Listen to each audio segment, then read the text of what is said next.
This is episode 26 of Objectively Biased.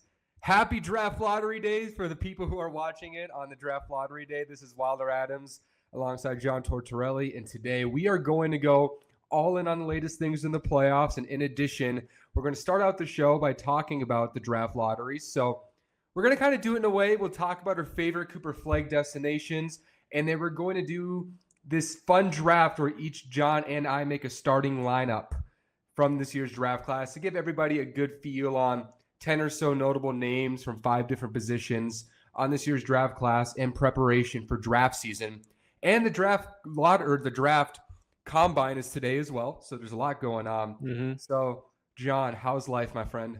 Well, it's been busy. A lot of different things have been kind of making me feel a little bit upset in the NBA playoffs. The Cavs last night got thoroughly killed by the Pacers, but with exception to that, I think we've had an exceptional start to this postseason, and that has really been kind of magnified in the second round. I think we're going to see a great series between my team, the Nuggets, and the T-Wolves.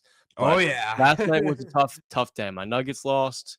My Cavs were a finals pick, and I do want to talk about them in depth a little bit more, but it just hasn't been pretty for my predictions around two. I had a few teams winning. They're not going to win. Doesn't seem like it, but I'd say all things considered, I cannot wait for tonight. And only 2.5 hours away from the time of this recording. So by the time most of you guys are watching, I think more likely than not, the draft lottery will be revealed, and we will know where Cooper Flagg and even some other prospects after him will be likely to head up. Yeah, man. Today's a pretty big day for me because, one, I'm graduating, but most importantly, the most exciting part of today is that draft lottery. Not only because we know where Cooper Flagg could end up, but we could also find out where Giannis could potentially line up in. Because think about it. If the right team gets the number 1 overall pick, they're going to get a lot of leverage in the Giannis Antetokounmpo conversation. So for Cooper Flagg, we'll either find out where he ends up or we'll find out he might end up in Milwaukee. In Yeah, addition, I would have to say if the Bucks are going to move off of Giannis, Cooper Flagg would be the perfect way to start the rebuild because they're a team without really any young talent at this current point in time. Now, before we jump into this, I did set my top destinations for Cooper Flagg. I know you had yours on Twitter. Do you want to go first and give the places you want to see him end up the most? sure. And this is the most subjective thing on the planet. This is not for Cooper Flagg. This is just for my own personal interests. Okay, so I'll give you guys my top 5. Number 1, the Brooklyn Nets. I don't care that they're the smaller team. I want Cooper Flagg in New York City. Number 2, the Chicago Bulls. I want him in a big market. I want him in Chicago. I want him in New York. And can you imagine the Montes Buzelis and Cooper Flagg wing duo with the athleticism and the versatility? It'll be a dream. And then number 3, the Washington Wizards. I kind of like what they're building. They're finally doing it the right way, finally. And I like him next to Sarr.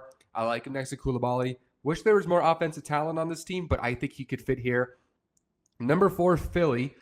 And Tyrese Maxey and Jared McCain and Cooper Flagg. If I liked Philadelphia, I would probably have this higher. But like I said, this is my personal interest. And number 5, the Charlotte Hornets. I love the Charlotte Hornets. I just don't trust anything that's going on there right now. So if you guys notice a theme here, I want Cooper Flagg the hell out of the Western Conference. If Cooper Flagg ends up in the Western Conference, just abolish the conferences, man. The talent imbalance is so over the top right now. So just keep Cooper Flagg the hell out of the West. So my list is very similar. I do have 2 East teams at the top. Number 1 for me, and the best destination I feel for Cooper Flagg would be the Brooklyn Nets. I think you have a good young coach in Jordy Fernandez and a lot of complementary players. Cam Thomas and D'Angelo Russell on the backcourt for now, and I think they would have a competitive team next year if you bring Cooper Flagg at that 3. And then number 2 for me is going to be Washington because they have been reeling for a franchise player since John Wall. And I feel like 15 years ago when they lucked into Wall, the first overall pick, they had something great going for them. And the big market, which is Washington, D.C., was kind of put back on the map until injuries really derailed that experience. Number 3, though, for me is going to be Portland. Because I think if you pair up Cooper Flagg, Denny Advia, Donovan Clinton, and then their backcourt with Scoot and Shaden, you could potentially have a contender if one of those 2 guards breaks out. Then the last team, I only ranked 4 teams I really like to see him or would like to see him go to. It's going to be the Dallas Mavericks. And I understand Oh, no. ownership is a big question, but they have never once moved up in the draft lottery before. And they've had some fishy stuff happen this last trade deadline. I think their fans really do deserve it. And after losing Luca, it would make a lot of sense if you have Cooper Flagg filling with Kyrie and AD, and I think that would be a team in the West which could win a playoff series and be a lot more competitive than they were this year in the late stages of the spring. Was that number 5 or 4? That was 4. I didn't rank 5 teams. I had 4 Oh, destinations I would like to see. got you. Okay, I have 2 comments. Number one, could you imagine the NBA lottery is rigged conversation elevating as a product of Cooper Flagg ending up in Dallas after the Luka trade? That would be so incredibly toxic. I just don't know if I would turn on NBA Twitter for that month after that I because that'd understand be that. fishy. For me, it's more about my heart. I feel so bad for a fan base that had a 25-year-old superstar stripped from them overnight. And that to me is why I feel like they do deserve it. There are a few other teams like the Jazz where there's just too much going on. You have like 7 different players you're trying to develop, and then a motley crew of veterans who they probably should have moved off of a year ago. And then with Philadelphia, they fall into the same category as Charlotte, where I just don't trust their environment because every time they get a top pick, something weird always happens, whether it's injuries, stagnation in development. It could be the culture in and of itself that I think limits their development. And so that's why I'd rather see him kind of, especially with Philadelphia having their pick top 6 protected. I wouldn't mind if they lost it. Cooper Flagg and Tyrese Maxey would be a wet dream, though.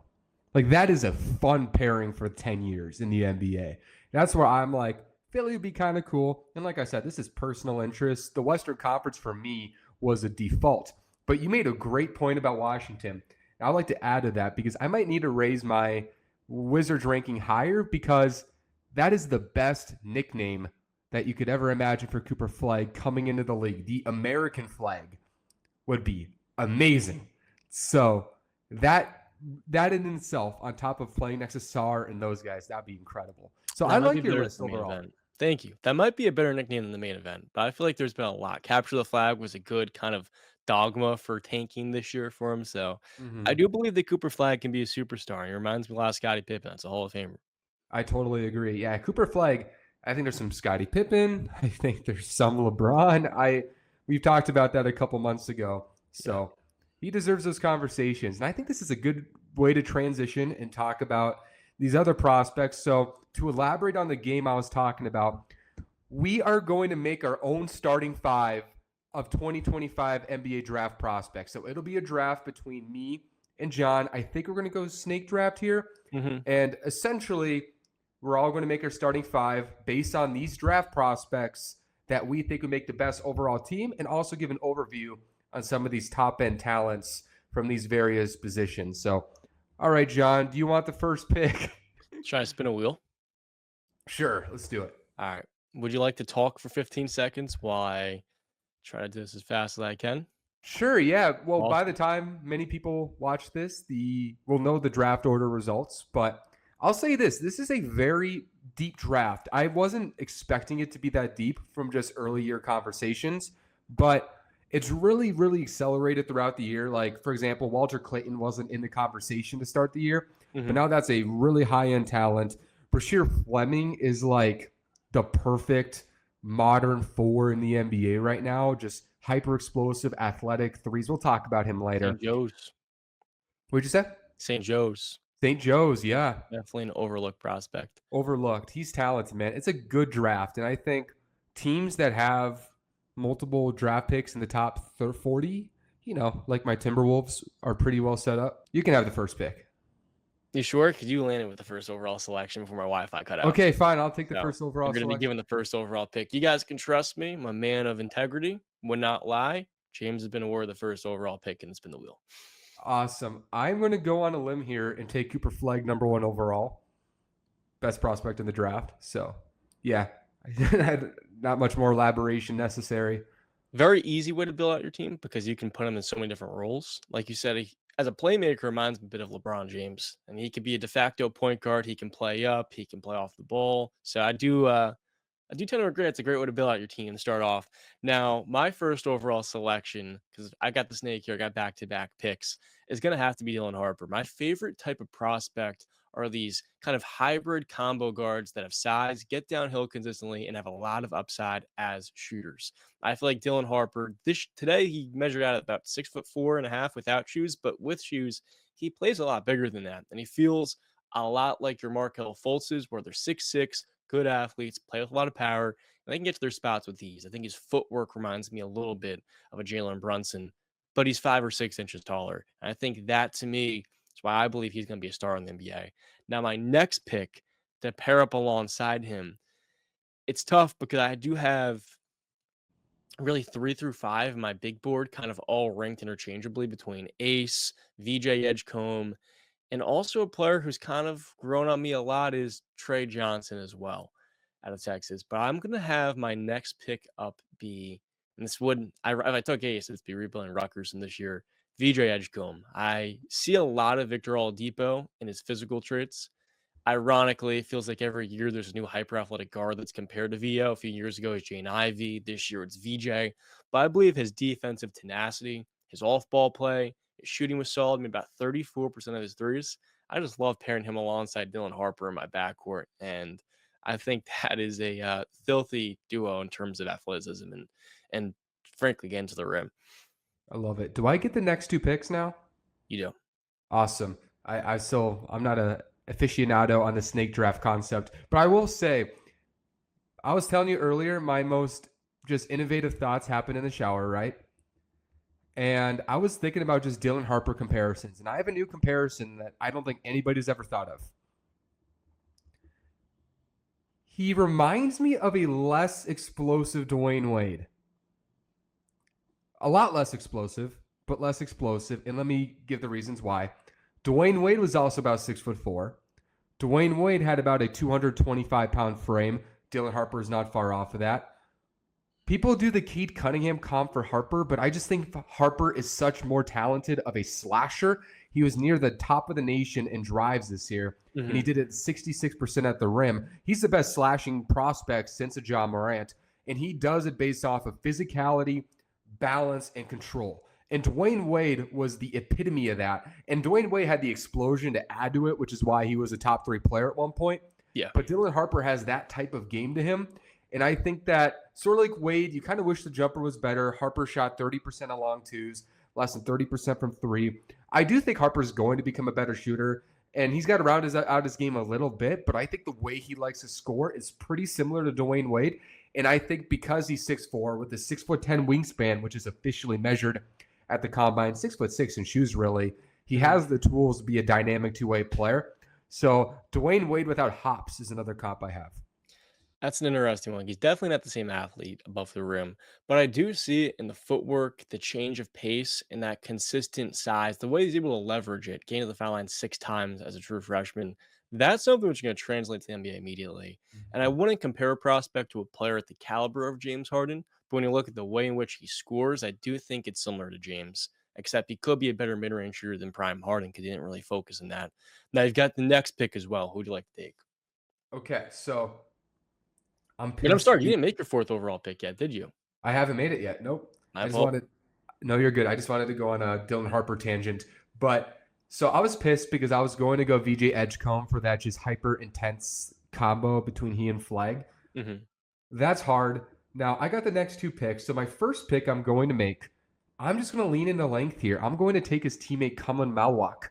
So it's a slight reach at 4, but I'm just envisioning the defensive front court in the NBA, and that's the type of team I would like to build around Flagg. And I think Malwak can be one of those dudes who can hit an open 3, be somewhat versatile offensively. And I think that's a good benefit. And then I'm going to be strategic here. Politically, oh man, okay. You know what? I'm just going to take Ace Bailey. I just will do it. His physical tools, even though he's shorter than Cooper Flagg officially based on the combine, they're still pretty high notch. And I think that the combo between those two, I think having Flagg as a playmaker with these two athletes, that could be pretty dangerous. I agree with that. And there's so many guards. I'm looking at the board right now. You've got Fierce, you got Jace, You have Casper Stricusionis, Trey Johnson. It feels like the way that I structure my team to start, I put myself on the 8 ball a little bit because there's a lot more guards to come than front court players. Mhm. Now, to kind of combat that Kamal Malawach pick, I think it's a fantastic fit with Cooper Flag, and we saw it this year at Duke. My next pick is going to have to be I think one of those other Duke guys, that's Con Canoopel. He is perfect play the right way guy, good shooter, is one of the best off-ball players in this class where he's not necessarily the most athletic, far from, but he's got great size. He's very efficient. He can score from every level and is a good passer. And for him to be 6'6", 6'7", I can slide him into that 3 spot and have him just play pretty much the perfect 4th or 5th starter role. And I think in the NBA, that's what he'll do at a B plus to A level. He'll be that 5th starter that we see routinely in the postseason. Guys like KCP in Denver, Derek White. It could be even I'm not going to say Caleb Martin in Miami, but you think right now into Minnesota, Dante DiVincenzo. I Mm. think he'd be a bigger version of Devo. And I think that is one of the most safe prospects and safe bets in this class. To go off of that, I'm going to go with Derek Queen out of Maryland. So I'm going to go really heavy on offense here, but I think what he does as a playmaker, his 3-point shot, I'm kind of optimistic is the touch to stretch out from. I think I see a little bit of Nas Reed there. So if he can just develop that 3 ball, I think the finishing, the ball handling, and also the physicality around the rim, I think that's a little bit Nas Reed-esque coming out of LSU. I love it. Your team is small, bro. I mean, Harper, VJ, Con Canoopel, and Derek Queen is an undersized 5. That's a small team. hmm Well, in my defense, my 2 guards play bigger than 6'4". That's fair. That's fair. Con Canoopel doesn't play bigger than his size, in my No, opinion. no. And he's kind of the 3 now. Yeah, Do I get the next 2 now, right? you do to round out your class. Ooh, I'm feeling good now. For Okay, sure. my next pick, I'm going to take Jace Richardson. He's, I think, a top 6 pick, and he's another guy who I think plays bigger than his size. hmm And he defends really hard. He hits threes. He can create. I love him playing off of Cooper Flagg. Similarly, how I would like how he would play off of Tyrese Maxey in Philadelphia. In my last pick, because I have my point guard, I have my small forward, power forward, center. I'm gonna go Trey Johnson with my last pick, getting the buckets. And now I'm looking at my starting 5, my friend. I got Flagg as just the centerpiece of this team, and then I have Malwatch and Ace Bailey to add to the length, and then I got floor spacing with Richardson and Trey Johnson. My team is big. We can play 5 out. We're versatile, and we defend. So I like my team a lot. I do like your team too. My last pick, I have to go big here. And the 2 players in between are Ace Noel and Colin Murray Boyles. I'm taking the best defender and the better defender of the 2. I'm going to call Murray Boyles. I do believe that there's a spacing issue with him and Derek Queen here because Murray Boyles took 1 3 per game in a sophomore year at South Carolina, but I do believe he could be that, even if he's a small ball center, that Draymond type enforcer. He can play at the 4, he can play at the 5. I do believe he's a lot more upside on the offensive end. He just hasn't fully tapped into it yet. But defensively, I just think him and VJ Edgecombe could be a pretty special duo, and that's going to round out my team. It's going to be Dylan Harper, VJ Edgecombe, Con Canoopel, Derek Queen, and Colin Murray Boyles. Awesome. And I'll say my team one more time. So my point guard is Jace Richardson.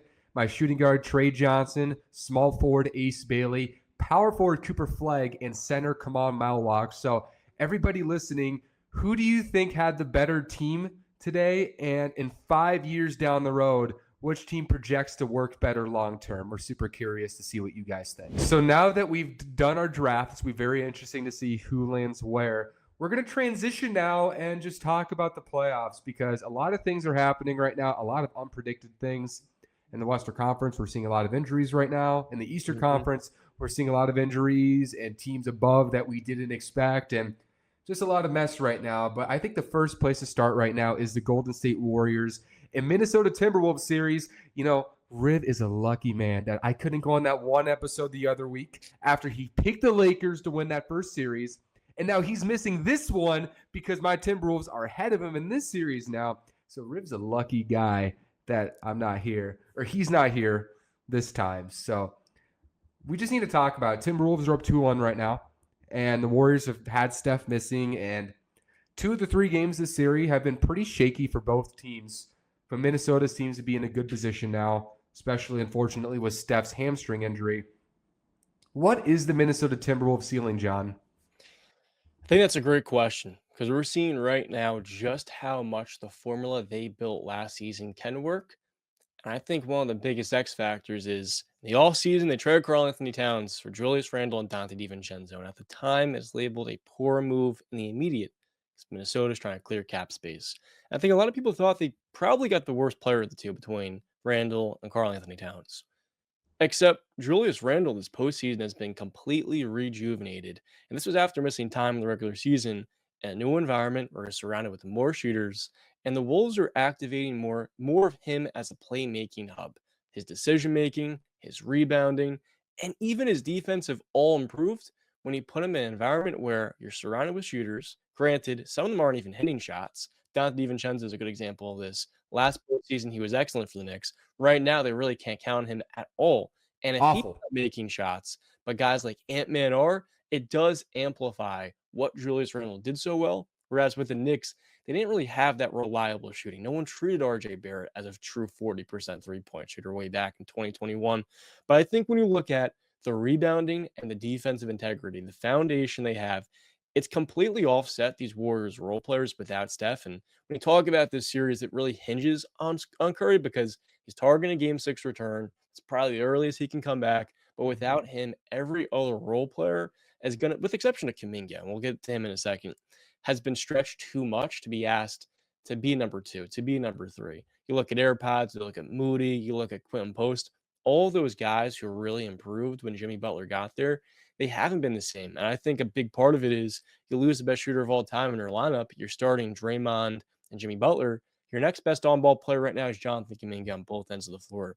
So your top 3 guys are not floor spacers. So it puts a lot more pressure on them. And I think what's amplified that is the length, the athleticism, the versatility that Jaden's played so well, as well as Nickeil Alexander-Walker. So when you ask me what the Wolves' ceiling is, it's going to the NBA Finals and contending for a championship because right now, when you're getting the quality player, they're number 2, which I didn't expect coming this postseason. I was skeptical. I wanted to see it before I could believe it.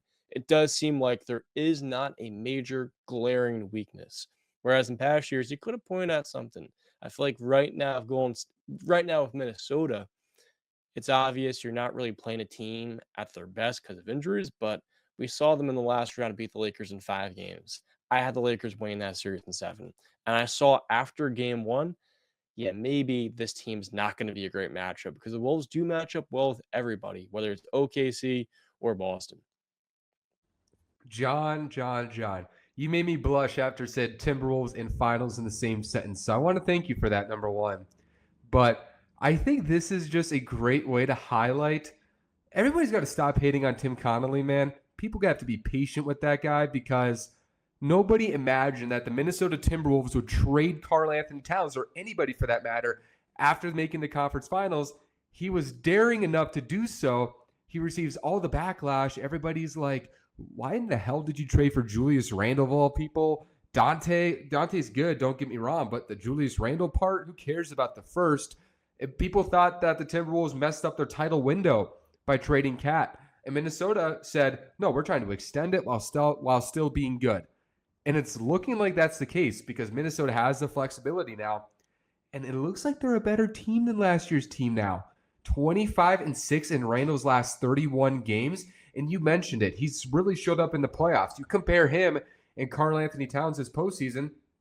Julius Randle, 22.5 points a game, nearly 6 rebounds, over 6 assists. Cat, 19, 12, and a block a game.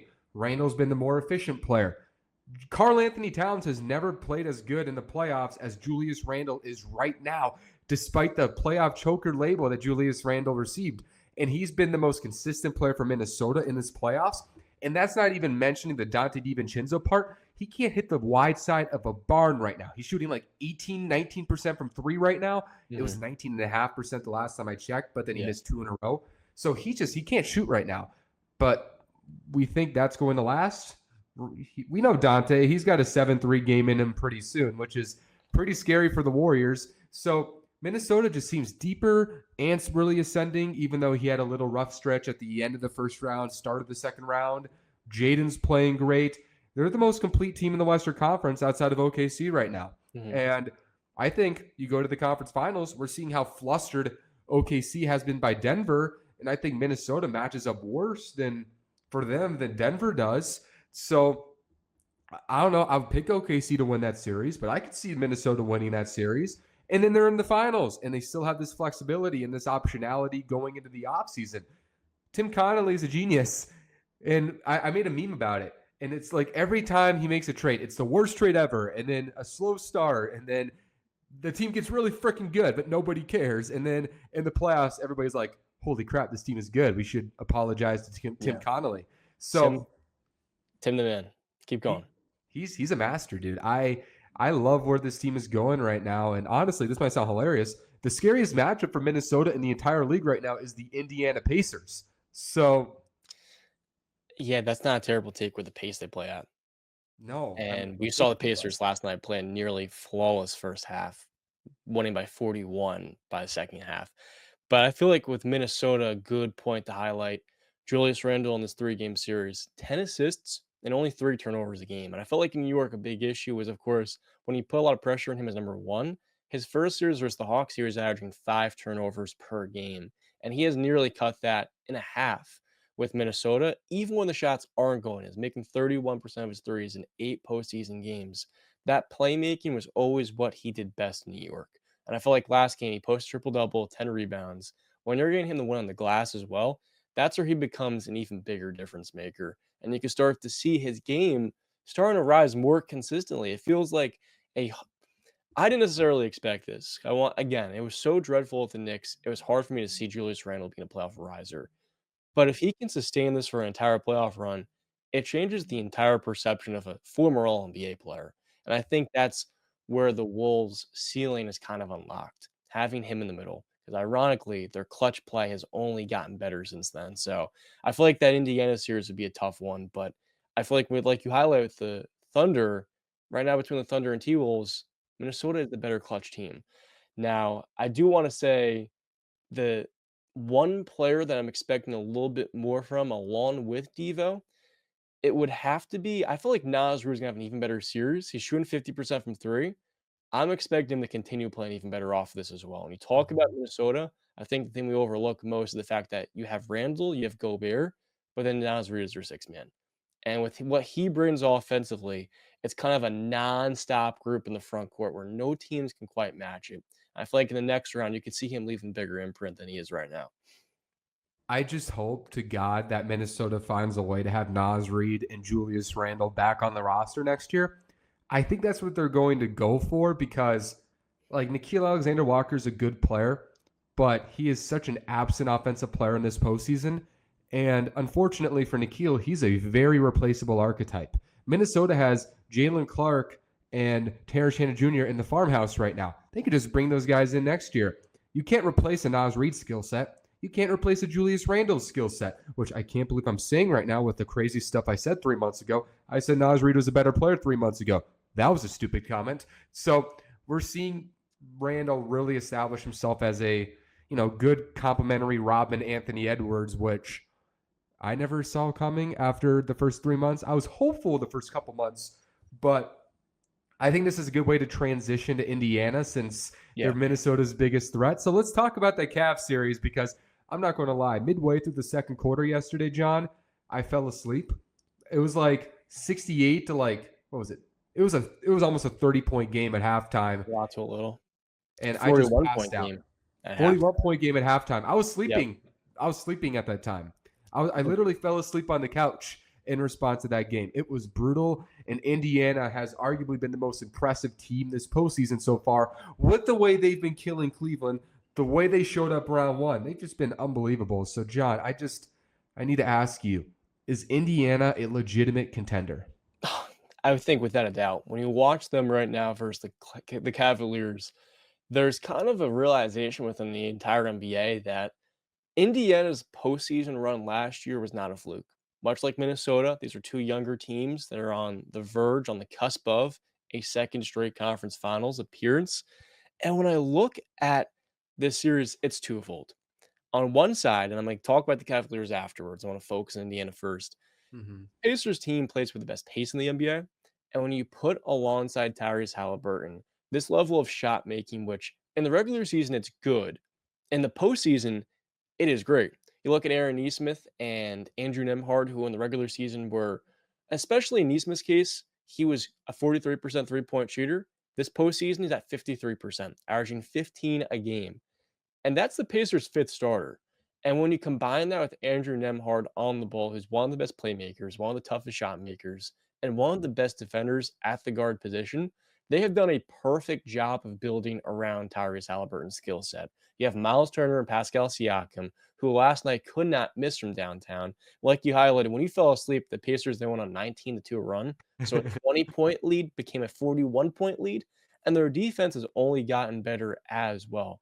I do think it's where you start to kind of parlay it into the Cavs because one thing that has really bothered me is that the NBA media has run with the notion that this year's Cavaliers are the 2015 Hawks reincarnated. That Atlanta team won 60 games. At one point, the conference player of the month was their entire lineup, their entire starting lineup, and they had 4 All-Stars that season. They made it to the conference finals and got swept by LeBron his first year back with the Cavs. Mhm.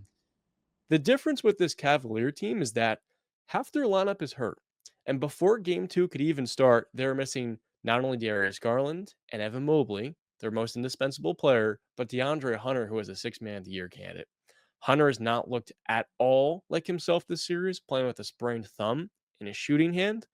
And then Garland has been limited from the get-go. He misses games 1 and 2. And in game 3, he got in foul trouble and immediately aggravated his toe injury.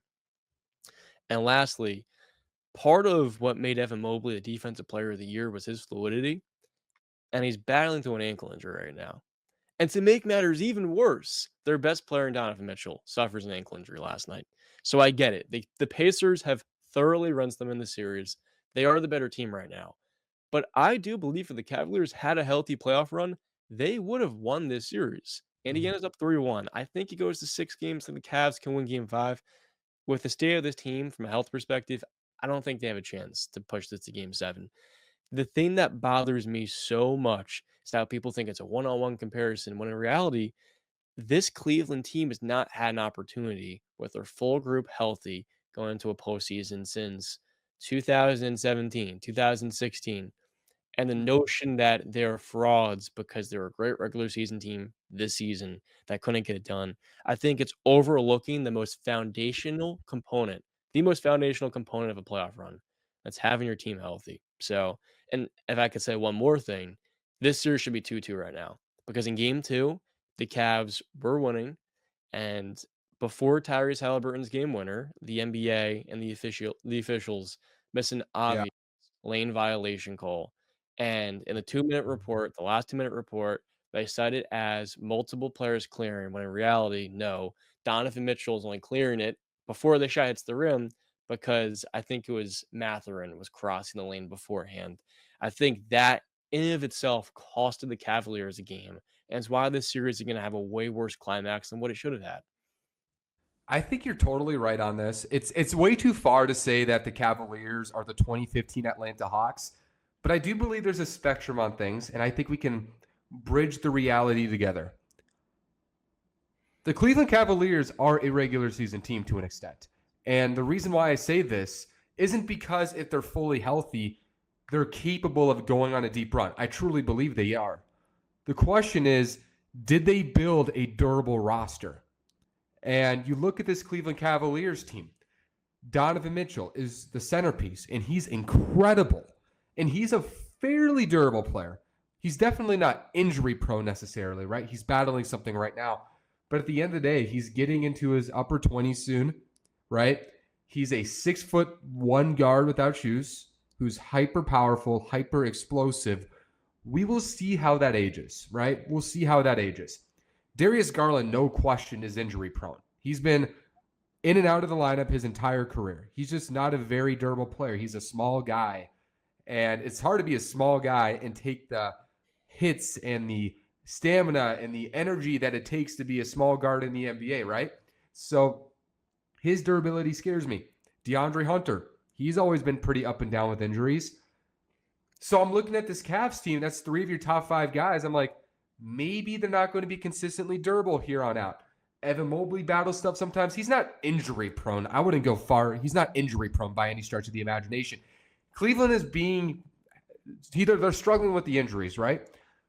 And I'm not saying all these guys are injury prone, but I think enough of these guys have concerns with their health to question if they can bring this entire band together for an entire postseason run and be healthy in the regular season and maintain a number one seed. And you also add to this, is Ty Jerome falling to earth a little bit? He's had a He was tough so good in career, round one. Incredible in the Heat series. incredible round one, but now he's facing just this athleticism and physicality with these Pacers backcourt players that Milwaukee just simply doesn't have. They really don't have any NBA players in their backcourt right now. But Indiana, they get into you, they play fast, they're physical. Ty Jerome is not necessarily a physical player. Are we starting to see players with outlier seasons get exposed? I question that a little bit. So the Cavs, I'm not saying they're a bad team. They're still a pretty freaking good team. Yeah. But there's probably a slight grounding from what they were in the regular season to what they actually are, which is a good basketball team that's more balanced than it's been in the past. But there's some questions about the actual reliability of their bench players, the actual reliability health-wise of some of their main players, and how much of that is sustainable going forward, this level of play they've had in the regular season. Because let's just be honest, their season's probably over. Yeah. And there's definitely a spectrum, I think, with any team. The frustrating thing is that their top four players all played 70 plus games this year. Jared Allen didn't miss a single game. And it feels like while I am defending them to an extent because I feel like their team hinges on good health, if Garland misses time, naturally they have great depth, but that's an all NBA caliber player. Evan Mobley, all NBA caliber. The thing that kind of bothered me a little bit last night was that it felt like in game four, the Knicks series in 2023 all over again, where you have the Cavs getting killed on the boards in the competitive portion of this game, which was quite brief. And when they did get the rebound, they immediately threw the ball away. And they made 8 field goals in the first half of this game. Max Strus felt like he made half of them because that was their only source of offense, him hitting threes at the top of the key. After that, there's just a reliance on Donovan Mitchell to be Superman every single night. And even in game two, where he had nearly 50, they still lost because of terrible late game execution. Part of it was them, portion of it was poor officiating. I think that literally spun the game and the series because it looked so much different if last night the Cavs were up 2-1 opposed to being down 1-2. Mm-hmm. And I feel like they just don't have, because of how untimely these injuries were right as they're going to round two and the bulk and the meat of this postseason, it doesn't feel like the Cavs could really sustain a long playoff series. So it's a lot like, I made the Knicks series comparison from a couple of years ago, but last night specifically felt a lot like the Mavericks taking the Suns out back in game 7, where it was just a hopeless feeling. And that is what kind of strikes me more than anything because Ty Jerome's going to be a free agent this all season. The Cavaliers this year did benefit in their 64-win season from having great health. And a lot of teams in the Eastern Conference, like the Sixers, dealt with injuries. The Bucks dealt with injuries and just couldn't figure it all out. The East this year felt a little bit top heavy after the Celtics and themselves, and everyone penciled them in as the 1 and 2. And right Mm-hmm. now, it turns out there's 4 teams. The Knicks at number 4, and that Pacer team at number 3, they are a contender. And we Yep. mentioned them to start this segment, but I believe their GM and Kevin Pritchard has gotten nearly no credit for rebuilding this team because, it wasn't a rebuild. Ownership would not allow Indiana to rebuild. That's why instead of getting picks, they got Tyrese Halliburton, and they leveraged a team where one by one turned Malcolm Brogdon into Aaron Nesmith. When you look at that trade, I know Brogdon won 6 Man of the Year. Aaron Nesmith was the best pick and the best piece to come with that, plus a first round pick. Andrew Nemhard, early second round pick back a couple of years ago, and he's one of the best players in that draft class. Pascal Siakam, it was a great trade where they didn't have to give up a whole lot. And they've been able to leverage one by one. Keeping Miles Turner for all of these years, he's gotten better. And as a shooter, he's completely transcended from average to pretty damn good. And then look at the bench. They've got 3 top 10 picks coming off. Obi Toppin, perfect fit. Benedict Mathurin, probably one of the more underrated 6 men in the game. And then you have Jarris Walker, who not too long ago was the 7th pick, top 7 guy, and Right now, he's hardly playing off the bench, but still found ways to contribute. It's one of the most impressive retools in recent NBA history, period, point blank. They had 2 years when they were like, not a great team, right? They got Mathurin with the sixth pick that one year. And then they traded for Jarris Walker, but they were at that 7-8 range in that year's draft. So they weren't, it wasn't like they were making the playoffs every year and rebuilding, but that was a pretty short stint to not be a good basketball team because they were a playoff team with the Sabonis teams. They go on that little stretch where they're a bad, not awful team, right? They're not Just 2 years. yeah, and they never bottom out like a team like Utah. And instead, they didn't draft their franchise-changing player. They traded for their franchise-changing player by trading a franchise player in Sabonis who's limited as a franchise player. They traded him. They get one of the best young players in basketball, and Tyrese Halliburton. That's a rare thing to happen. We just never see that. The last time we saw that was when the Thunder traded for SGA, Mhm. right? So Arguably, the Pacers were the last team too before the SGA move when they turned Paul George into Victor Oladipo. that's true. This is not even the first time they've done that, like you No, said. And then, right, they draft incredibly well. They develop their young players. There hasn't been a draft pick that I've necessarily despised yet, which is hard to do with yeah, how many picks they've had, really. And look, they go for a star, and it's really hard to find the right personality of a star to fit in Indiana. Pascal Siakam's personality is fine in Indiana, so they get a complimentary star who doesn't go out of the way with how this team plays. And side tangent, the fact that Miles Turner is still on this basketball team is like a quadrillion percent impressive because he was always on the trade block for basically every single year, man. It was death, taxes, and Miles Turner trade rumors. That yeah. was my reality for like 5 years. So the fact that they've made a great team in multiple tenures with that guy, and they have all these young players ascending, and they all blend together. It's one thing to take good players, but also make a team where they build just this identity. They all play off each other. And usually teams that play as fast as Indiana, that shoot like them, they're not tough usually. And this Indiana team is freaking tough. And this might be a crazy comparison. The most similar team to this core is the Golden State Warriors before KD. Because that Warriors team had the similar combination where they were deep, they could shoot the living crap out of the ball. They moved it. They had a system built around a really gifted guard. Tyrese Halliburton isn't Stephen Curry, but they have an ecosystem built around him similarly to how the Warriors built around Steph.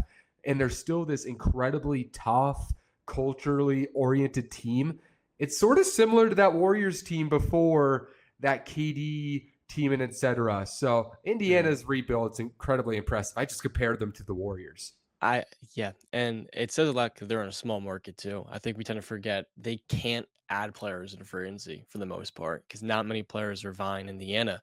They've had to draft, develop, and make trades, and they haven't had any missteps in the process. Even the players are no longer here. The Goga Badatse in 2019, they've became good players elsewhere. They're just in a logjam in the depth chart when it came to their time in Indiana. So, I mean, this team needs a lot more credit. Last night felt like a perfect half of basketball I watched.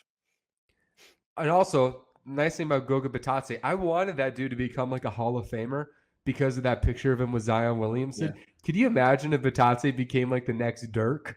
And there's that picture, man. That would be the most motivating thing I would have ever seen. So Yeah. It's even he's motivating now because he's a quality NBA player. quality, and you can argue he's more reliable than Zion to an extent. So, yeah, no, totally right. I mean, I just heard Bill Simmons talk about like a team dumping Zion's contract and waiving him this summer, which is bizarre. Nobody would do that. Yeah. But the fact that somebody made that comment in regard to the second apron, I mean, it's unfortunate that someone can even mention that. I think we should transition to the last topic of today's show. John, I'm going to give you the floor on this. Your Denver Nuggets 2-2 with the Thunder. That was the most fugly game I have ever seen yesterday. I just I turned off the TV midway through the third quarter. It was bad.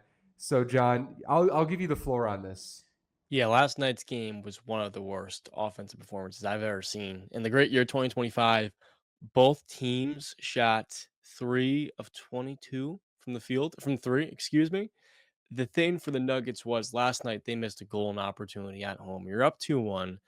And it felt like after game 3, this series immediately swung to their favor because they're the way better clutch team.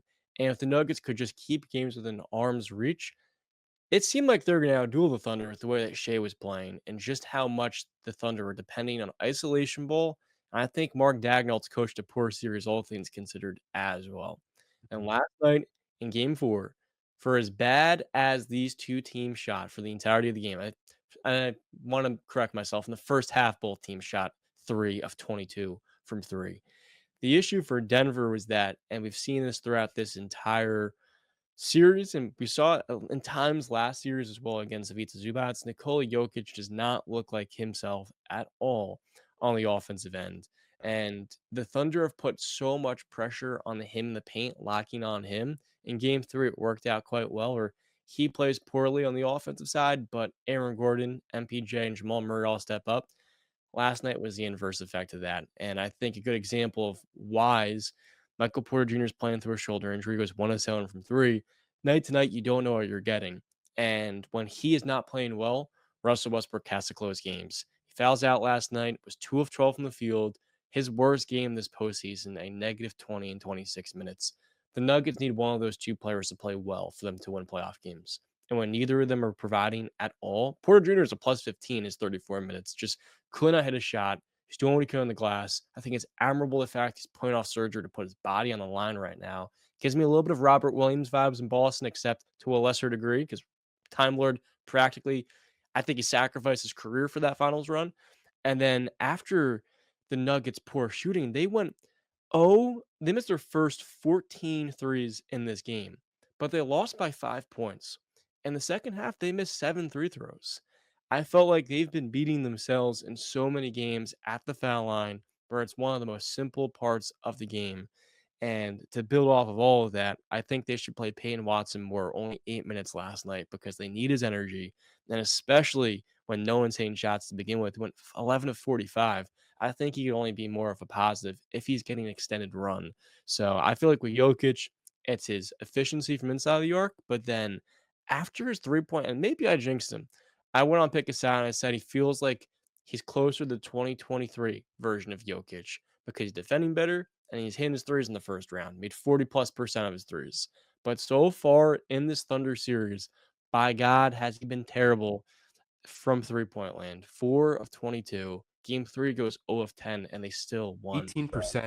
They need 18.18%, Jokic. I believe. If Wow. he's gonna be struggling around the rim to finish consistently, I think it's a touch component. I think Oklahoma State's done a great job, whether it's Jalen Williams or Isaiah Hartenstein defending him, is having a ton of help come. He's gonna need to start hitting his threes because this is not a sustainable way for the Nuggets to win. I think the starting lineup has stepped up big, and so have Russ as that sixth starter and Peyton Watson. But it's ironic that coming into this series and coming in this postseason, it was always the Jokic card. You have the best player in the world. He can trump a lot. He did in times. Even when he wasn't playing well offensively, he played great defensively last series in the biggest moments. But right now, the turnovers, 6 in game 1, 8 in game 2. Last night, he shot 30% for a third game in a row. The Nuggets are not going to be able to go into playoff run with him playing this way. Nikola Jokic is doing something this series I never even imagined would be possible. He is averaging 5 assists this series and over 5 turnovers. He has more turnovers than assists, and that stat right there is the biggest win anybody could ever have against Nikola Jokic. What Minnesota did to him last year was limit the assists. Thunder are limiting the assists, but they are expediting the turnovers as well. And offensively, like John, you have to tell me just what is the reason for this? Because when I watch it, I'm just like, all right, they're putting a lot of bodies on him. They're trying to be really physical with him high, test the refs, see how many calls they will call, while a guy like Alex Caruso or a smaller guard or just a big is just incredibly physical with them. They're taking him up high, and because other players aren't hitting shots, and I think they're struggling with OKC's speed, it feels like it's the first time I've ever seen Jokic where it feels like the game is too fast for him. And that's the most like shocking thing I could have ever imagined. Like, what is the reason for that? The reason for is that the Thunder have built the best defense in years. When we talk about their length, their perimeter defense, and their gap discipline and help, they've always had 3 to 4 guys sitting in the paint, and they've been able to get lower. It's reminiscent of that Warrior series in 2022 where you have Draymond guarding Jokic, but then Gary Payton and Andrew Wiggins in consistent help side defense. And that has flummoxed Jokic from a touch perspective where when his gate open looks in floater range, he's just not hitting them. And he's not taking it to the rim necessarily for a powerful finish. So it's put him in this very weird space that, like you said, he has not been in for the last couple of postseasons, where no one's been able to actually stop him. Maybe a quarter where he doesn't really impose his will in the game as a scorer. But right now it feels like, well, the Thunder are trying to figure things out, and they are on the fly, how to play in clutch. To play 24 clutch games this year, it's the least of any team in the NBA. Defensively, you're never gonna have a question with this team. You have 4 to 5 elite perimeter defenders who most of which are pretty good in help. You think of Caruso on the nail, you think of Jalen Williams, and then you've got the big Jalen Williams off the bench. The Thunder are not going to let Chet Holmgren defend Jokic, and I felt like, especially in game one where Jokic took over, is because Chet just could not contain him one on one. He got put in foul trouble. The Thunder understand that they cannot have him defend him man to man, but really, you can put a couple of different guys on him. And Isaiah Hartenstein has done a perfect series offensively, far from, but defensively, he used to go up against Jokic in practice. He used to be his backup. There's something to that familiarity that he has with him when you pair him alongside the best assortment of perimeter defenders the league has arguably seen since Yeah. the Chicago Bulls dynasty. I think it's that level. It's the best that we've seen in the last 25 years. There's just not one weak link that I can think of in that rotation defensively. This evident weak link, like the closest to that, Isaiah Joe. I Yeah. mean, After that, your next worst defender is maybe Shane. He's a very big positive he's a defensively. very good defender. Yeah, I don't believe Jokic is going to keep playing this bad. He'll figure it out. He's got this computer brain, man, and he'll eventually slow down. But the question, John, is because this felt like the ultimate opportunity for Denver with OKC at its worst offensively to take a 3-1 lead and just kind of take control of the series. But it felt like to me after losing that game at home, a lot of momentum is down trickling toward the OKC Thunder. So my question for you is, how much did this loss in game 4 alter your optimism for Denver for the duration of the series? It didn't alter it because I felt you can't get much worse than missing 14 threes to start the game. The Nuggets are going to get better play from Russ. I've seen it all postseason long. Mm-hmm. Michael Porter Jr., I feel like I can't criticize him whatsoever because it's a testament to his will that he's out there on the floor right now. Yeah. I had the Nuggets winning, or sorry, I had the Thunder win the series in 6 beforehand. After game 3, I said I felt the Nuggets were going to win the series. I still feel like they can. I still think they will. It will be in a hard fought 7 games. And the winner of game 5 will become the instant favorite. The Thunder are home. And the Nuggets stole game 1. Game 2, they really came in without much urgency because they already taken home court. I do believe in game 5, you get a little bit more rest for some of these guys to heal up. And I don't expect Jokic to continue playing this way. You can say the same thing about Shea, but Jokic has been so uncharacteristically not himself that it does feel like he's bound to have the shooting kind of come back to the aggregate, come back to the meaning, even if you're defending him super well. I just don't think it's sustainable for a full series. Yeah, totally. I think for me personally, I felt like if Denver was going to win the series, they would have won yesterday. I think yesterday, because of how poor OKC played offensively as well, I felt like that was a huge missed opportunity for Denver. Yeah, don't get me And wrong, it was. that's the fear for me. I had OKC in 6 this series as well, I think. I'll just stick with that pick. And it'll be very interesting to see if Denver, how does Jokic respond? Because this is the first time I have seen just significant backlash toward Jokic in the postseason, rightfully so, to the extreme where people are questioning, like, okay, this guy's had one playoff series victory against a 50-plus win team, which I think is a little out of context because he beat some freaking good teams in the bubble, and those teams would have won 50 if it wasn't for the pandemic.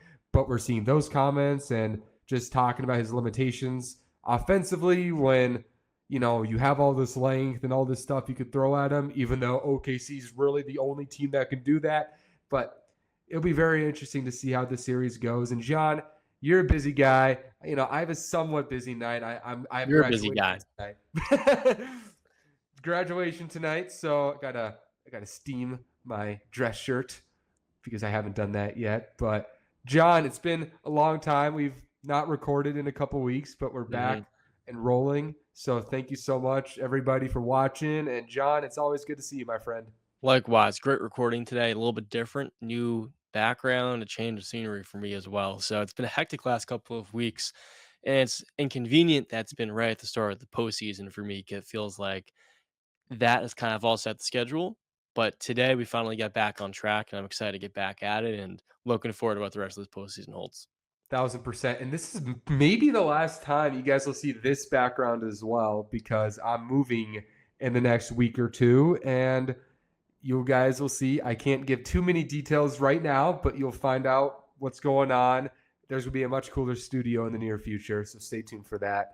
And thank you all so much for listening. We're super happy to be back on the grind. We're about to see who drafts Cooper Flagg. And we'll see you soon. See you guys next week.